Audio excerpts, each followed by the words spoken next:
নমস্কার। আজকের কথার বিষয় পুরুরবার কাহিনী।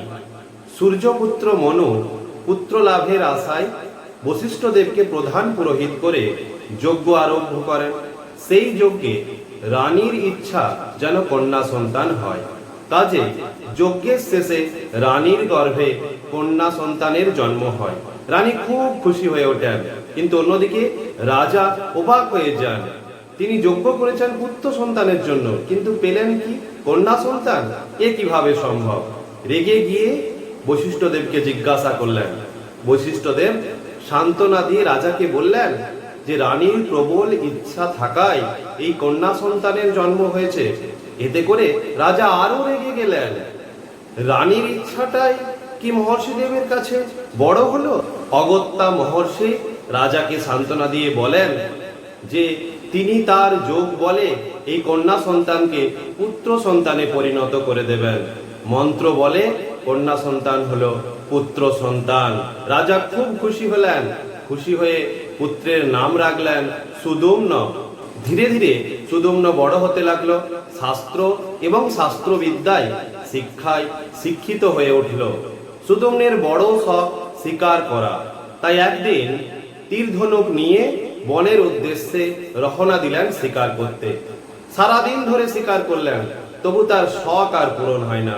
রাত্রি হয়ে এলো। সেই রাত্রে তিনি বনের মধ্যে তাঁবু খাটিয়ে রয়ে গেলেন। এইভাবে কদিন বনেই থেকে গেলেন। এদিকে ওই তাঁবুর থেকে কিছুটা দূরে এক যক্ষ তার বউকে নিয়ে মনের আনন্দেই বাস করছিল।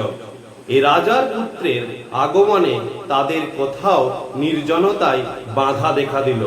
অন্যদিকে বনের পশুরা নির্ভয়ে এক সময় ঘুরে বেড়াতো, কিন্তু রাজার পুত্রের আগমনের পর থেকে এই বন যেন পশুশূন্য হয়ে উঠল।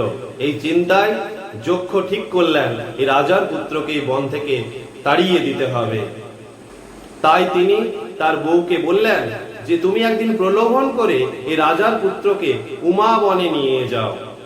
এই উমা বন হলো একটি খুব অদ্ভুত বন। এই বনে যে প্রবেশ করে সে নারীতে পরিণত হয়ে যায়। শিবের অভিশাপ এমনটাই। যক্ষের বউ প্রলোভন দেখিয়ে রাজার ছেলেকে উমা বনে নিয়ে যেতেই সে সঙ্গে সঙ্গে নারীতে পরিণত হয়ে যায়। নারী হিসাবে সুদম্নের নাম হয় ইলা। লজ্জায় সে আর প্রাসাদে ফিরতে পারল না। বৃহস্পতির স্ত্রী তারা ও চন্দ্রের পুত্র বুধ। বুধ ও ইলা একে অপরের প্রেমে পড়েন। তারপর তারা বিয়ে করেন।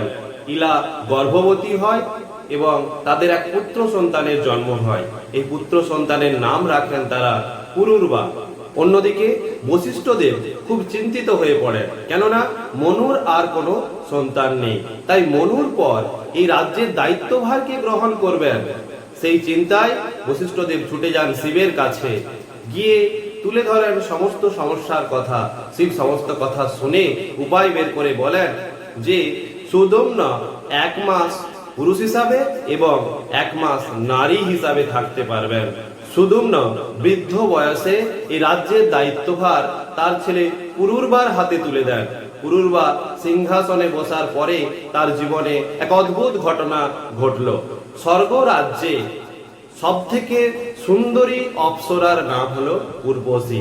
দেবরাজ ইন্দ্র তাই উর্বশীকে খুব ভালোবাসেন, আর তাদের এই ভালোবাসা মিত্র বরুণের সহ্য হয় না। তাই একদিন সামান্য কিছুতে বরুণ উর্বশীকে অভিশাপ দিয়ে মর্তে পাঠিয়ে দেন। উর্বশী সাধারণ নারী হিসাবে মর্তে এসে হঠাৎ একদিন পুরুরবার সাথে দেখা হয়। পুরুরবাকে দেখে উর্বশীর মনে প্রেম জেগে ওঠে। এত সুন্দর পুরুষ এই মর্তে থাকতে পারে? তিনি তো অবাক হয়ে গেলেন। আবার অন্যদিকে পুরুরবা সুন্দরী উর্বশীকে দেখে তার প্রেমে পড়ে গেলেন। কিন্তু উর্বশীর মনে পড়ে গেল যে এই সাপের মেয়াদ শেষ হলে তাকে তো স্বর্গালোকে ফিরে যেতে হবে, তখন পুরুরবার কি হবে? তাই তিনি মনে মনে 3টে শর্ত ঠিক করলেন। প্রথম শর্ত যে ওনাকে ঘি খেয়ে থাকতে হবে, অন্য কিছু খেতে পাবে না। দ্বিতীয়, শোয়ার ঘরে 2টি ভেড়া রাখতে হবে, তাদেরকে দূরে অন্য কোথাও রাখা চলবে না। তৃতীয়, স্বামীকে বিবস্ত্র অবস্থায় দেখা যাবে না। এই তিনটি শর্তের বিঘ্ন ঘটলে উর্বশীকে স্বর্গালোকে ফিরে যেতে হবে। পুরুরবা উর্বশীর প্রেমে এতটাই অন্ধ হয়ে পড়ে যে কোনো কিছু বিচার না করেই সে এই শর্ত স্বীকার করে নেয়। অন্যদিকে দেবরাজ ইন্দ্র উর্বশীকে হারিয়ে কষ্ট যন্ত্রণায় অতিষ্ঠ হয়ে উঠেছেন। তার বন্ধু গন্ধর্বরাজ দেবরাজ ইন্দ্রের এই কষ্ট দেখে আর সহ্য করতে পারলেন না। তিনি ঠিক করলেন তিনি মর্তে এসে উর্বশীকে আবার ফিরিয়ে নিয়ে যাবেন। তাই গন্ধর্বরাজ একদিন মর্তে এসে গোপনে পুরুরবার শয়ন কক্ষে প্রবেশ করলেন এবং একটি ভেড়া চুরি করে নিয়ে পালিয়ে যাচ্ছিলেন। এমন সময় ভেড়াটি চিৎকার করে উঠলে উর্বশীর ঘুম ভেঙে যায় এবং পুরুরবাকে ঘুম থেকে তুলে ঠিক সেই সময় গন্ধর্বরাজ কৌশলে আলো জ্বেলে দেন এবং তারপর উর্বশী বিবস্ত্র স্বামীকে দেখে ফেলেন। এবার উর্বশীর স্বর্গে চলে যাওয়ার পালা। তাই উর্বশী স্বর্গে চলে গেলেন। উর্বশীকে ছেড়ে পুরুরবার দিন যেন আর কাটে না। খাওয়া দাওয়া ত্যাগ করে সারাদিন ঘুরে বেড়ায়। একদিন উর্বশী মর্তের এক সরোবরে স্নান করতে আসেন। দৈববশত পুরুরবা সেদিন ওই দিকেই যাচ্ছিলেন। উর্বশীকে দেখে তার কাছে অনুরোধ করেন তার কাছে ফিরে আসার জন্য, কিন্তু উর্বশী জানায় সে গন্ধর্ব লোকের বাসিন্দা, তার কাছে ফিরে আসা আর সম্ভব নয়। সে এও জানায় পুরুরবাকে যে তার ঔরসে একটি পুত্র সন্তানের জন্ম হয়েছে, তার নাম আয়ু, এবং আয়ুকে পুরুরবার হাতে তুলে দিয়ে উর্বশী স্বর্গালোকে ফিরে যায়।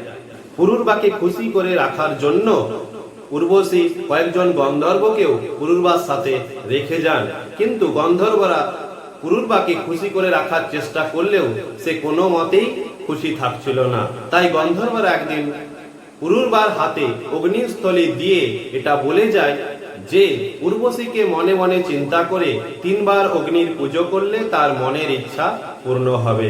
কিন্তু পুরুরবার উর্বশীকে ছাড়া আর কোনো কিছুই ভালো লাগে না।